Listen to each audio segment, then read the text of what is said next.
Hello लोगोफोर, आंनि मोनसे गोदान भिडिअजों लोगोसे नोंथांमोन बयखौबो आंनि चेनेलाव बरायहरबाय। नोंथांमोन आरो जों बयजोंबो सिनायजाखानाय मुंदांखा फेस्ला फावगिरि लोगोसे सावथुननि स्ट'रि स्क्रिप्ट लिरगिरि बिथां फैला जे borgoyary सार बिथांनि फोथायनो गोनां दोंसे मिलौदो बर' मेथाइया आबुं महर मोनबाय आरो हगार जाबाय।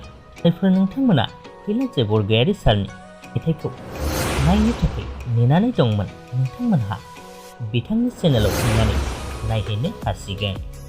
लोगोफोर, फैला सार बिथाङाबो जे एसेबां मिलौदो मेथाइ रोजाबनो रोंगौ बेखौ नोंथांमोनहा बिथांनि चेनेलाव थांनानै बिथांनि मेथाइखौ खोनासङैब्लासो मोनथिनो मोनसिगोन।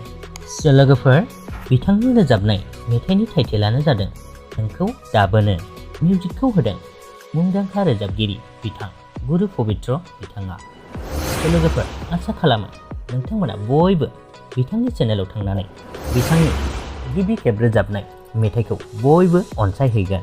बेजों लोगोसेनो बे भिडिअनि आपडेटखौबो बेखिनियावनो दोनथ'नाय जाबाय लोगोफोर। गोजोन्थों।